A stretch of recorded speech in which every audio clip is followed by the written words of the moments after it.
Chen Ping, Liu Ruyan, dan Ni Heng juga melompat keluar dari perahu roh dan melihat mayat monster yang padat di laut. Dalam badai-badai di sekitarnya, energi spiritual menjadi kacau, dan ada banyak bintang yang berkelap-kelip. Tuan Chen, bintang apa yang ada dalam badai Anda? Ni Heng bertanya. Secara logika, seharusnya tidak ada cahaya dalam badai.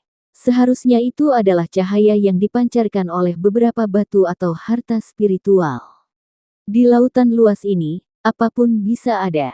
Ayo kita ke sana dan melihat, mungkin kita bisa menemukan sesuatu. Chen Ping memegang mutiara pengikat angin di tangannya, jadi tidak akan menjadi masalah untuk memasuki badai.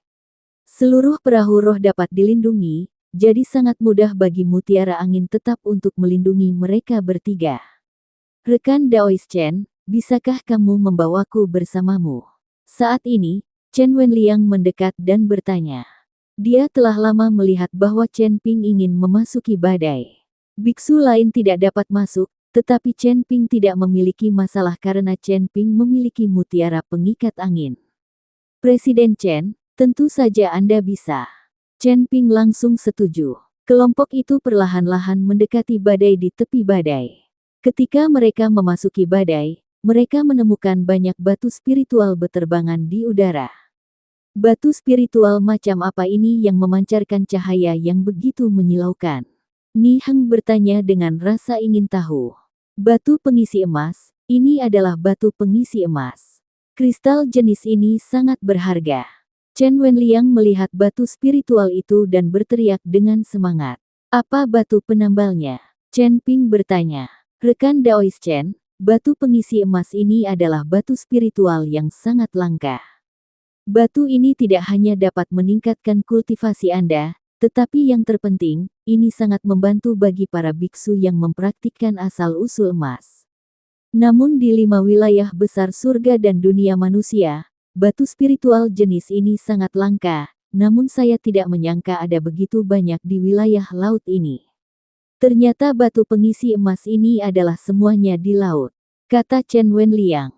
Chen Ping mendengar bahwa itu sangat membantu asal mula sistem logam, jadi dia melambaikan tangannya dan sebuah batu penambah emas muncul di tangannya. Chen Ping baru saja menyadari asal-usul sistem logam. Dengan batu pengisi emas ini, dia dapat membuat kekuatan asalnya lebih kuat.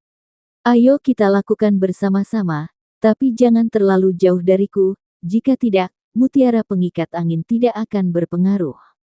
Kata Chen Ping. Liu Ruyan dan yang lainnya mengangguk, lalu mulai mengumpulkan batu penambah emas di tengah badai. Apoteker lainnya dengan penuh semangat memanen ramuan binatang dari monster, dan ada juga beberapa batu spiritual dan harta karun yang tersebar di permukaan laut. Di luar badai, Su Tianzuo dan yang lainnya tersenyum saat melihat Chen Ping dan perahu rohnya terlibat dalam badai besar. Sekarang lebih baik, jika kamu memasuki badai sebesar itu, kamu pasti akan mati. Saat badai berhenti, kami akan mengambil tubuh Chen Ping dan pergi ke Demon Ceiling Alliance untuk mengambil hadiahnya. Bao Longsing menghela nafas lega. Badai ini tidak akan berhenti selama 10,5 hari, kata Feng Xing. Ketika Bao Longsing mendengar ini, dia segera mengerutkan kening. Apa yang harus kita lakukan? Apakah kita harus menunggu di sini dengan perahu roh selama setengah bulan? Itu akan sangat menjengkelkan. Su Tianzuo juga mengerutkan kening dan menghabiskan waktu lama. Jika dia tidak dapat menemukan tubuh Chen Ping dan tidak bisa mendapatkan upeti 100 tahun dari Demon Ceiling Alliance, bukankah itu akan sia-sia? Jika Anda terapung di lautan luas ini selama setengah bulan, Anda akan benar-benar mati lemas. Presiden Su, Tuan Bao, setelah melewati lautan badai ini, ada sebuah pulau kecil di depan kita. Pemandangan di pulau itu indah, dan banyak batu spiritual dan rumput peri. Kita bisa beristirahat di pulau itu sementara sampai badai berhenti. Mencari tubuh Chen Ping, kata Feng Xing. Apakah ada pulau di sini? Wajah Su Tianzuo dipenuhi dengan keterkejutan. Anda harus tahu bahwa tempat ini berjarak ribuan mil dari daratan wilayah barat, di lautan luas. Saya tidak melihat apapun di sepanjang jalan. Sekarang Feng Xing mengatakan ada sebuah pulau di sini. Su Tianshuo tentu saja terkejut. Ya, pulau itu hanya berjarak beberapa ratus mil dari sini. Perahu rohku pernah terbalik oleh badai dan mendarat di pulau itu. Feng Xing menjelaskan. Lalu tunggu apa lagi? Cepat pergi. Aku sudah muak tinggal di sini di perahu roh. Ketika Bao Longsing mendengar ini, dia buru-buru bergegas ke pulau itu. Perahu roh itu kecil, reyot, dan tidak nyaman sama sekali. Feng Xing tidak bergerak, tapi menatap Su Tianshuo. Ini semua keputusan Su Tianshuo, selama Su Tianshuo mengangguk. Su Tianshuo lupa melirik badai yang tak terbatas, mengangguk dan berkata, "Oke, ayo kita pergi ke pulau itu untuk beristirahat sementara." Feng Xing kemudian mengangguk dan mengarahkan semua orang untuk mengemudikan perahu roh menuju pulau.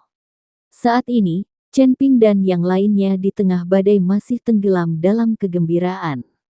Anggap saja badai mengerikan di sekitar Anda tidak ada. Setiap orang mendapat banyak ramuan binatang, batu spiritual, dan harta karun. Chen Ping, khususnya, telah menerima banyak batu pengisi emas. Tampaknya bintang aslinya yang berbahan dasar emas bisa menjadi lebih terang. Kembali ke perahu roh, banyak apoteker berkumpul untuk memamerkan keuntungan mereka. Pada saat ini, Chen Ping menemukan bahwa seorang apoteker sedang memegang rumput peri kelas 7 di tangannya. Rerumputan peri jenis ini tidak bisa muncul di laut, ia harus tumbuh di darat. Rekan Tao, apakah kamu juga mendapatkan rumput peri ini dari laut? Chen Ping bertanya pada apoteker. Ya, apa yang kudapat dari monster-monster itu mungkin adalah apa yang monster-monster itu belum selesai makan. Apoteker itu mengangguk dan berkata, "Rekan Daois Chen, apakah ada yang salah?" Chen Wenliang bertanya. Rumput peri jenis ini hanya bisa tumbuh di darat dan tidak akan pernah muncul di laut. Karena monster-monster ini memiliki rumput peri jenis ini, maka pasti ada daratan di sana tidak jauh dari sini. Saat ini, Zongqing berkata, "Ya, Zong Yaosun benar. Saya juga curiga seharusnya ada sebuah pulau tidak jauh dari sini."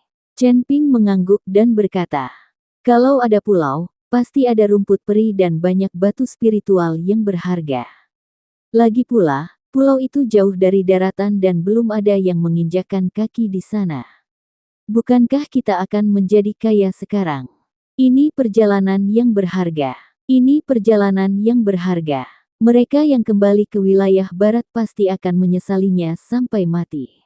Ketika banyak apoteker mendengar ini, mereka semua berteriak kegirangan. Di benua alam surgawi ini, beberapa sumber daya telah dieksploitasi sejak lama. Hanya di pulau yang tidak dapat diakses seperti ini terdapat sumber daya berharga, bahkan mungkin rumput peri berumur 10.000 tahun. Tepat ketika semua orang senang, Gu Tianchao mendekati telinga Chen Ping dan berbisik, "Guru, perahu roh telah rusak dan retak. Saya khawatir itu tidak akan bertahan lama." "Apa? Bawa aku melihat." Chen Ping sedikit mengernyit dan berkata. Gu Tianchao membawa Chen Ping ke perahu roh.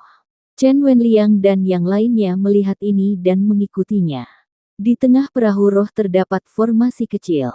Formasi inilah yang menjadi penggerak perahu roh untuk bergerak maju. Saat ini, retakan muncul di sekitar formasi kecil. Ada juga retakan kecil seperti jaring laba-laba di dalam perahu roh. Jika retakan seperti itu terus menahan angin dan ombak, pasti akan semakin banyak retakan, dan pada akhirnya perahu roh akan runtuh. "Bisakah diperbaiki?" tanya Chen Ping. Gu Tianchao menggelengkan kepalanya, "Saya telah mencobanya, tetapi tidak dapat diperbaiki.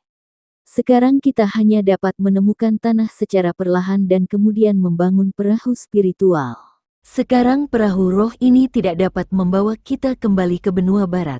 Begitu perahu roh itu runtuh di lautan luas, semua orang akan berada dalam bahaya. Chen Ping terdiam, dan Chen Wenliang sedikit bingung saat melihat Lingsu seperti itu. Meskipun mereka semua adalah biksu dan dapat berjalan di atas air dan bahkan terbang di udara, mereka juga perlu mengonsumsi kekuatan spiritual untuk melakukannya. Jarak pendeknya oke. Tapi benua terdekat dengan wilayah barat mungkin jaraknya ribuan mil. Siapa yang bisa bertahan dalam jarak sejauh itu?